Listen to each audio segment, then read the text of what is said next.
So guys, we prepare them here inside bago namin ilabas, ano? Yan, no? Yan. Tinanim nila ito, no? Ililipat namin pag wala ng frost sa labas to the new place, ano? So pansamantala dito lang muna sila. And I have to water this. Some are a little bit dry now. Yan.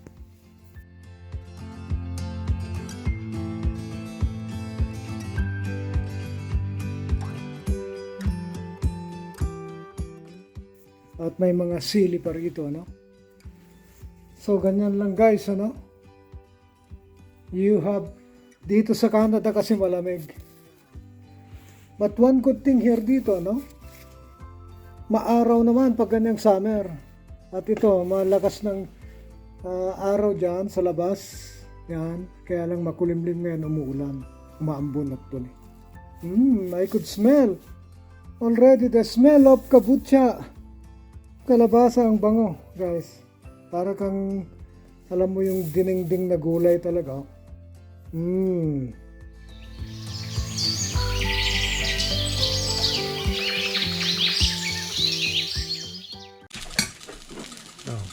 Just a little bit of salt. Tama na yun. Okay. We don't want salty one. Kasi not good to the heart and to your kidney as well. Okay. Even though yung tinapay maalat po rin talaga. Alright, so it's almost cooked. Tumilamsik.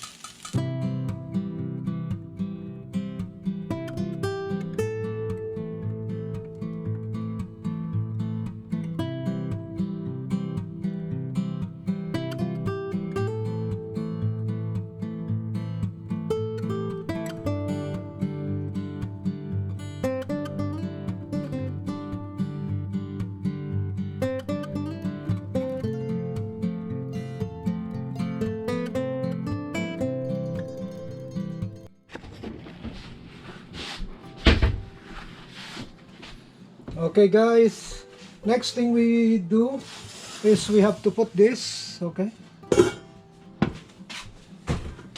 Ito po, lulutuin na natin itong paksiw. Inside, nilagyan po natin ng suka, luya, at saka sili, no?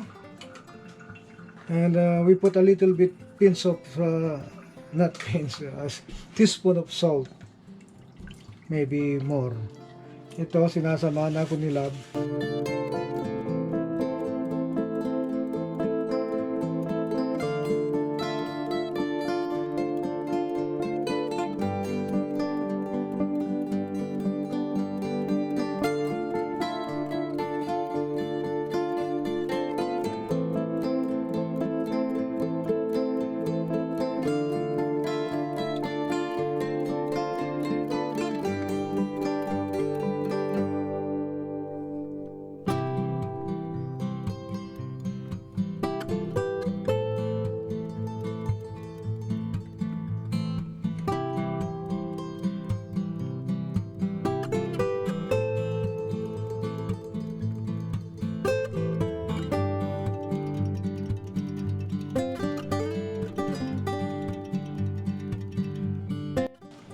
Okay, and we'll add more. We have to put that strong. Okay, we have to add more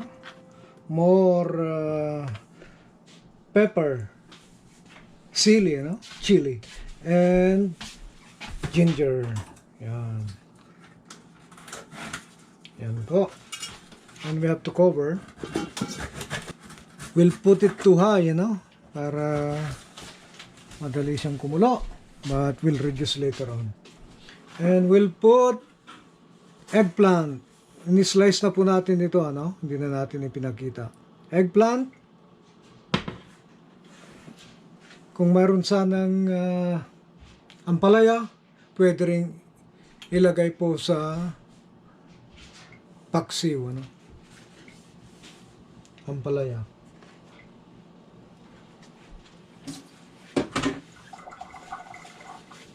Okay, so while waiting, we have to wash ito, no? Or clean itong tabletop kasi may mga residue. Let us check. Maingay po, ano? So, ko na lang sa kung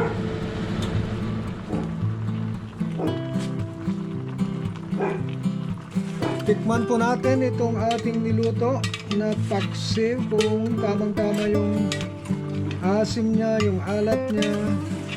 This is almost cooked. Ilalagay na po natin yung talong mamaya. Ilagay mo na.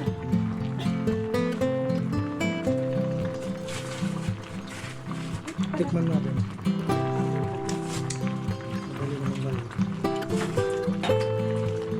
Okay. Tamang-tama yung alat at yung asim. Lagay na rin po natin itong talong. Talong, pampahaba ng ilong. Ilong po. Pampahaba nitong talong. Talong, pampahaba ng ilong. Kaya pala mahabang ilong ko. Mahilig ako sa talong dahil yung tatay ko ay nagtatanim siya ng maraming gulay.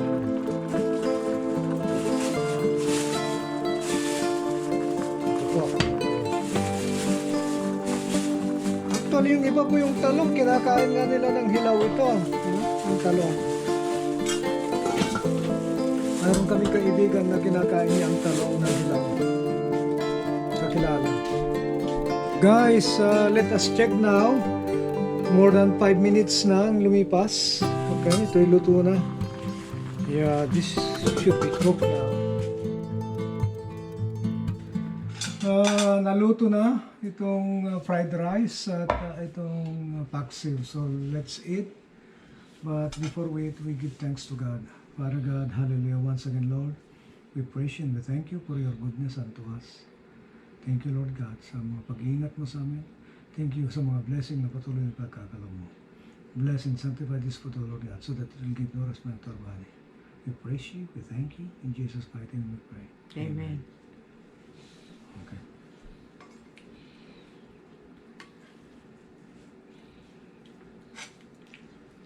Oops, kanin ka mama?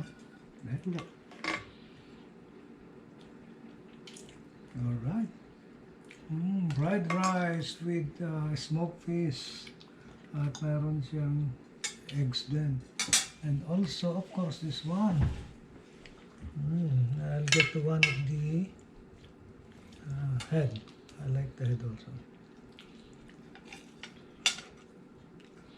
and a lot of I like vegetables, veggies. Okay. That's enough for now. Yeah, magkakamay na. Dahil mahirap kainin ko ng... Yeah. Sarap.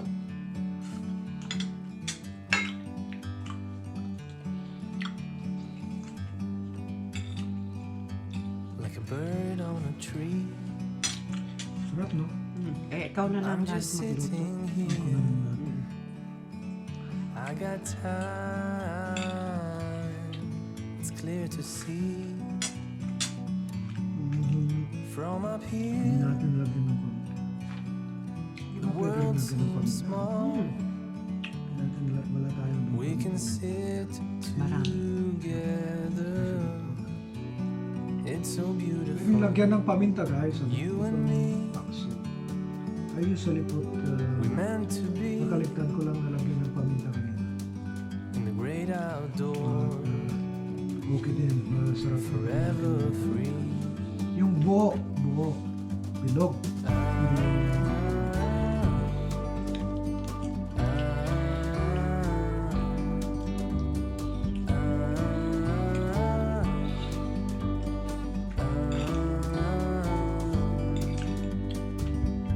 Sometimes you need to go, Yan ang sayo. take a step back, Okay. truth around you. From a distance you Let's can put honey. Ito po yung ginawa nila. Ginger, Garlic and lemon. garlic and lemon. You and me Lagyan na ng cream. were meant to be in the great outdoors, forever free. Sarap po nung may lemon, ano? It's really, really good. Meant to be Really, really in the good. great outdoors, forever free. Much later.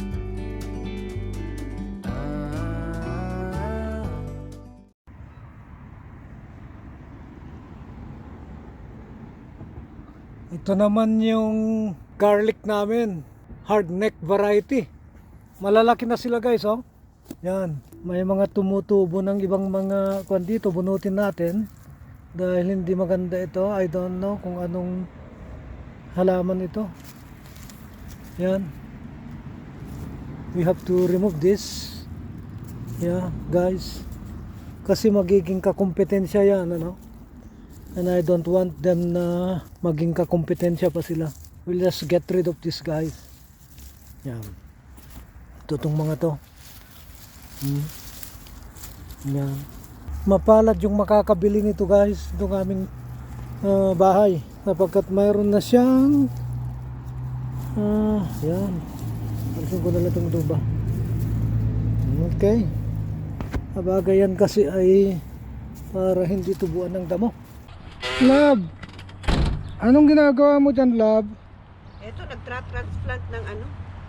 Wow! Ito ba yung mga bawang, ano? Iwan, alam mo ba, yung mga nahulog siguro noon na mga seeds ba? Ayan. Wow, Ayan. okay. Tignan mo to, ipakita ko sa'yo to. Biruin mo parang isang buo ito na. Yan. Ayan, oh. Mga seeds ito. Wow! Okay, siguro baka pwede nating paghiwa-hiwalay niyan doon sa bagong bahay na, ano? Ayan, tignan mo, may mga earthworm pa. Oo, sige. Alright, naambon, hindi ka kaya mabasa. Hindi, okay lang. Sige, tulungan kita. At kaya marami ba tayong mga guwan? Dami nating paso sa Paso. likod. Kaya, So ito ano, mayroon pa rito oh. May isa pa rito at saka isa pa pala roon. Okay. Let us do it.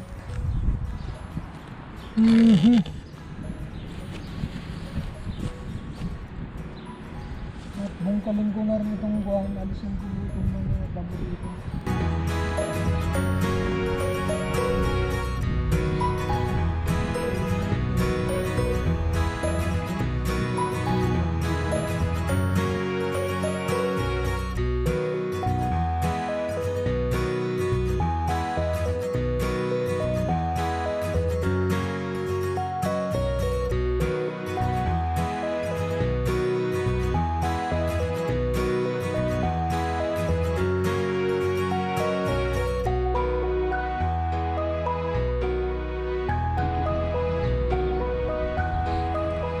Let me see that one.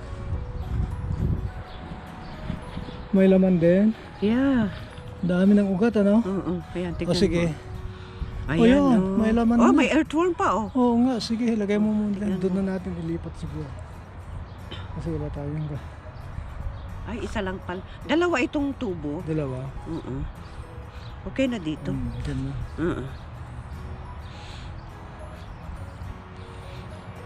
Okay, ang ganda ng panahon guys.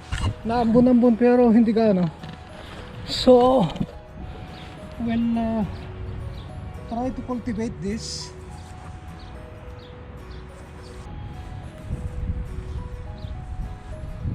So nakita nyo guys ang taba ng lupa. I'll show you ha. Yan ang taba nito guys. Ang daming earthworm sa ilalim.